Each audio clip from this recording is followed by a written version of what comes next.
Thank you, and good afternoon.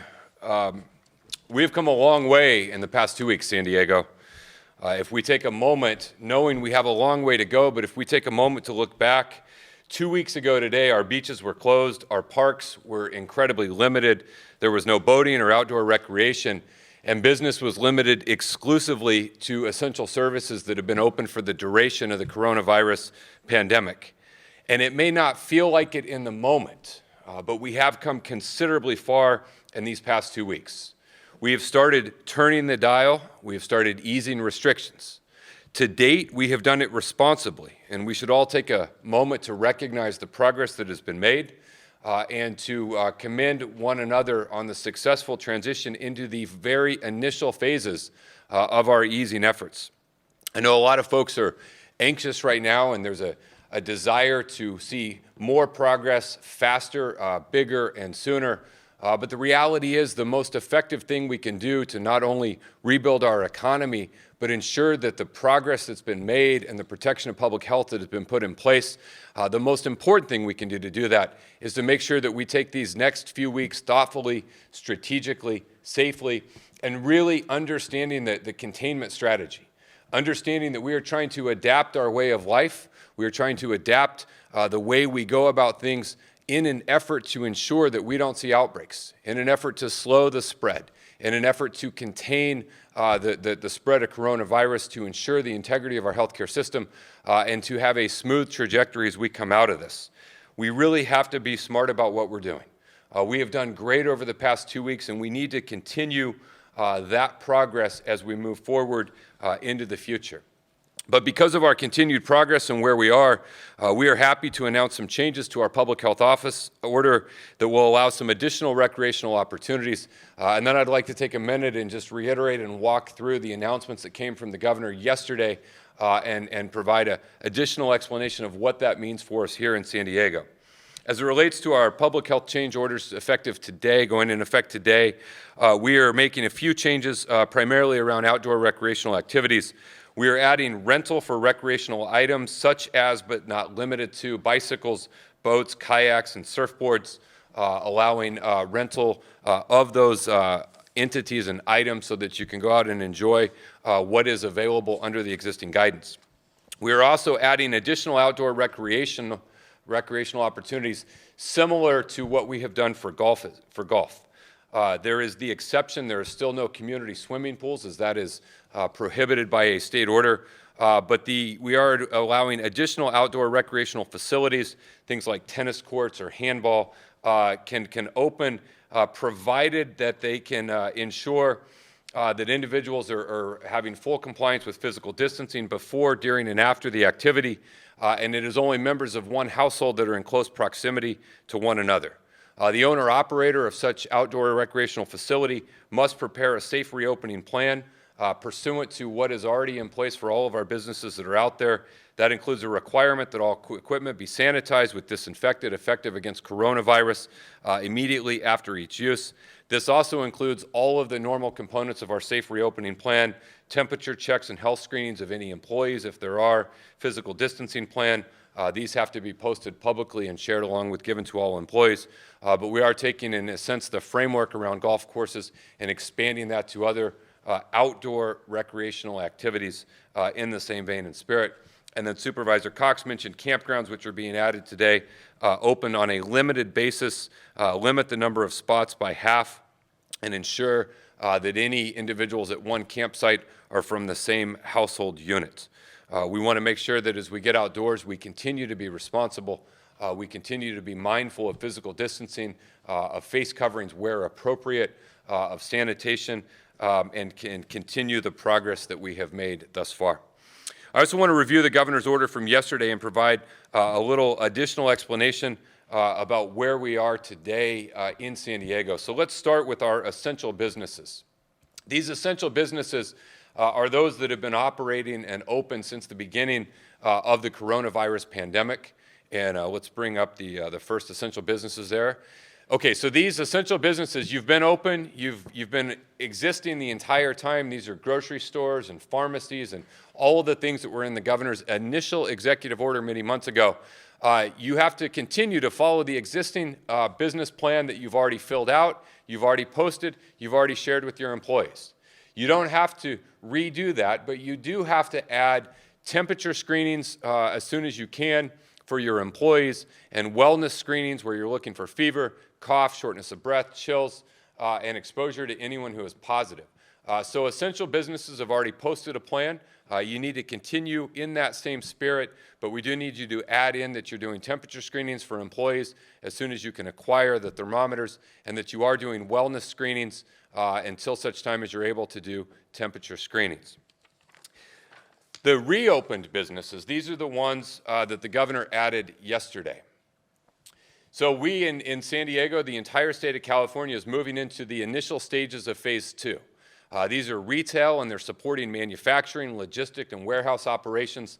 These are things like bookstores, jewelry stores, toy stores, clothing stores, shoe stores, home and furnishings, sporting goods, antique, music stores, and florists. These businesses can be open starting today. The reopened businesses, in order to be up and running, we'll click to the next one here. These are for curbside and delivery only, and they must complete the county safe reopening plan. You can find this on our website at coronavirus-sd.com. Download it, fill it out, post it, share it with your employees, and make sure you're complying with all of the components in there. Those businesses are able to be open and operating today. Now, the governor has stated that the entire state of California will continue in the coming weeks to move forward into additional entities being open consistent with stage 2. And so these are things that we expect to be coming in the coming weeks. The governor has alluded to the things like this includes dine-in restaurants, shopping malls and swap meets, car washes, pet grooming, outdoor-based businesses, outdoor museums. These are things that are not allowed to be open now, but we know they've alluded to these will be coming soon. And so if you are any of these businesses, you should start your planning process now. You can download our safe reopening plan. You can look at the types of things that you might need to do in order to be in compliance with those items and start getting everything ready so that the moment that we get the word from the governor that we are allowed to move into these stages and phases, we will. Now, there was a fair amount of confusion around regional variance. Regional variance was a mechanism that the state put in place where counties could move faster than the entire state of California. San Diego County does not comply, and based on how it's written, we will never comply with this. But that doesn't mean that we aren't moving forward. We are moving forward today. I just shared with you the retail entities that are open. Again, curbside and delivery. And those are open, and you can be operating today, along with all of the corresponding logistics, supply, and warehouse type entities. And the governor has alluded to we will quickly be moving into additional businesses opening in stage 2. So we are moving forward. The regional variance really applies to small rural counties that are in a much different situation. They have greater flexibility. That flexibility does not apply to us, but we are continuing to move forward. Now, I'd like to get into, before I get into our charts today, we have a special day. It is Military Spouse Appreciation Day. And here at the county, we just want to take a moment to recognize the contribution and sacrifices of military spouses throughout our country. The military is a core part of who we are as a people in San Diego. It's a part of our culture, a part of our economy, a part of what makes us unique and special. We have 16 military installations here in San Diego County, some of the largest in the country, and we appreciate the individuals out there who serve in supportive roles, who keep the family going, who keep everything in line while their loved ones are deployed or on active duty. And so on this day, May 8th, we want to say a special thank you and appreciation to all of the military spouses who are out there. Quick update on the homeless stats to date. In testing, there have been 1,126 tests given at the convention center. 1,102 have tested negative. Still only 3 positives that are there. 2 tests were administered yesterday. We're still pending the results of that. And 19 of the total tests have been indeterminate.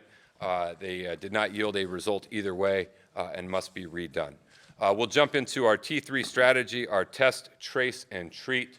You're going to get a more detailed update on some of the specific actions around this from Nick Mascione in a minute. But today we're reporting 3,572 tests.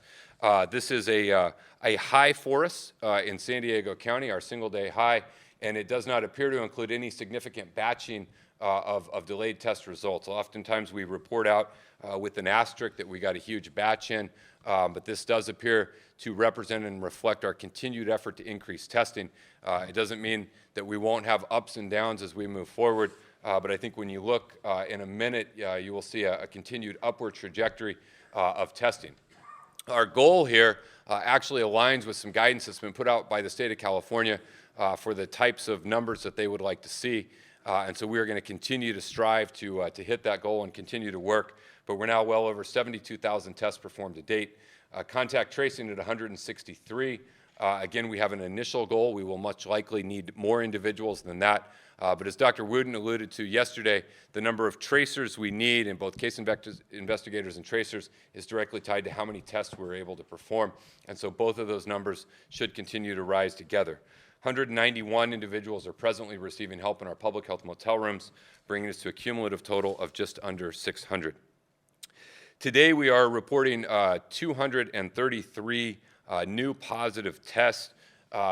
This is a significantly larger number, but it is vitally important that we put this in the context of it's also our single highest day of testing throughout the evolution of coronavirus, which is why we emphasize and stress that you have to look at the percentage of positive tests and not the total number of positive results. It's a percentage of positives out of all testing done. You'll see us right there at 7% today, which generally tracks along with where we have been going throughout the evolution of this. So very good news and encouraging news on the increase in testing that we see right there. Next slide, we will look at our current hospital census. What you will see here is 139 COVID-related in the ICU, 387 total COVID-related suspected and confirmed hospitalizations in San Diego County.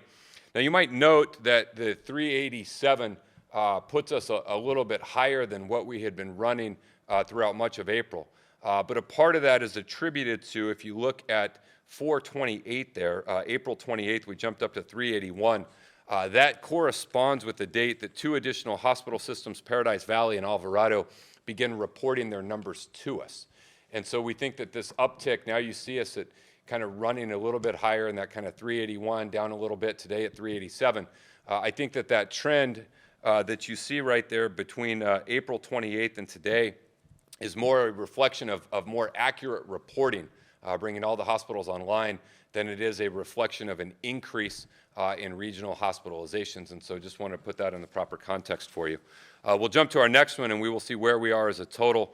Again, if you look at that dotted line at the top, you see that increase which occurred on 4/28 in our current bed capacity. We had an additional increase with 2 additional hospitals begin reporting their bed capacity. So that is why that line is moving up. But you will see that today we are standing at 3,961 total beds in use. This includes both COVID and non-COVID patients at all of our non-federal regional hospitals. Final chart here is our cumulative totals, 4,662 cumulative positives to date. Our estimated recovery at 2,657. There you see cumulative hospitalizations with doubling rate at 31 days, cumulative ICUs, doubling rate every 40 days, and then the unfortunate loss of life. With that, I would like to turn it over to Dr. Wilma Wooten for a public health officer's report.